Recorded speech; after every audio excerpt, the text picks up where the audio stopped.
दोस्तों, स्वागत है आपका हमारे चैनल क्यूरियस पंथी में, जहां आज हम आपको जानकारी देंगे खतरनाक एस्टेरॉयड की जो तेजी से धरती की ओर बढ़ रहा है। जी हाँ दोस्तों, नासा द्वारा मिली जानकारी के मुताबिक एक डेंजरस एस्टेरॉयड 24 मार्च 2022 को पृथ्वी की ओर आ सकता है।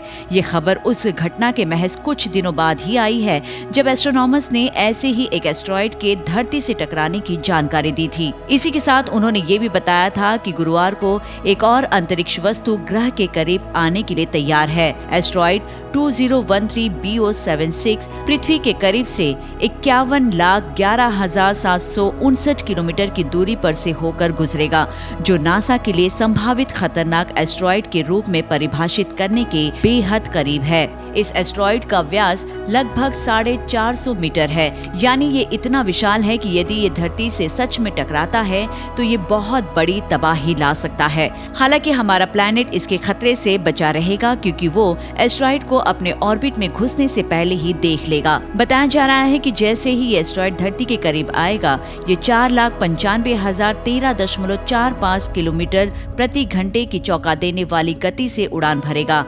एस्टेरॉयड 2013 BO76 धरती से 450 मीटर के पार है। भले ही इसका साइज आपको छोटा लगे, लेकिन जिस तेजी के साथ ये यात्रा कर रहा है, अगर उतनी ही स्पीड में ये धरती से टकरा जाता है तो ये धरती को बड़ा नुकसान पहुंचा सकता है। नियर अर्थ ऑब्जेक्ट को ट्रैक करने वाली द जेट प्रोपल्शन लेबोरेटरी ने पृथ्वी के चारों ओर अपने ऑर्बिटल डायग्राम के साथ एस्टेरॉयड के ऑर्बिटल पैरामीटर्स को जारी किया है, जो मंगल की ऑर्बिट से परे एक लंबी आकृति में फैला हुआ है। धरती की ओर आ रहे इस एस्टेरॉयड की तुलना धरती पर यदि किसी चीज के साथ की जाए तो ये कहा जाता है कि ये संयुक्त राज्य अमेरिका के एम्पायर स्टेट बिल्डिंग के समान है। आपको बता दें कि एस्टेरॉयड इससे पहले साल 2013 में हमारे करीब आया था।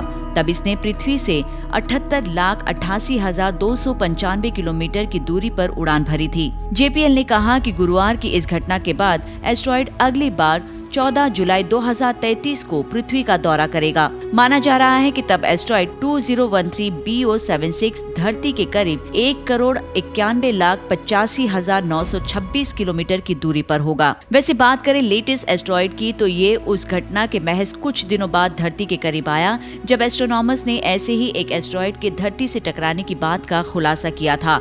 हालांकि ये एस्टेरॉयड घंटों बाद सतह पर क्रैश हो गया। ये घटना ग्रीनलैंड के पूर्वी तट और आइसलैंड के उत्तर पूर्व में 470 किलोमीटर दूर एक नॉर्वेजियन द्वीप के पास घटी थी। इसके प्रभाव की पुष्टि इंफ्रासाउंड डिटेक्टर द्वारा की गई थी। माना जा रहा है कि ये एस्टेरॉयड लगभग 4.6 अरब साल पहले सोलार सिस्टम के गठन से बचे चट्टानी टुकड़े थे। नासा के जॉइंट प्रोपल्शन लेबोरेटरी के अनुसार कई निकट पृथ्वी वस्तुओं को दैनिक आधार पर ट्रैक किया जाता है, ताकि अगर वे हमारे ग्रह के साथ टकराव के रास्ते पर चले जाते हैं तो समय से पहले चेतावनी दी जा सके। एस्टेरॉयड 2013 BO76 24 मार्च को उन 7 अंतरिक्ष पिंडों के समूह में शामिल हो जाएगा, जिनके निकट दृष्टिकोण बनाते हुए पृथ्वी के पास से गुजरने की उम्मीद है। अच्छी बात तो ये है कि अंतरिक्ष एजेंसी द्वारा वास्तविक समय में ट्रैक किए जा रहे एस्टेरॉयड्स में से किसी को भी टक्कर के किसी भी जोखिम को पैदा करने के लिए जिम्मेदार नहीं माना जा रहा। डायनासोर का सफाया करने वाले एस्टेरॉयड के बाद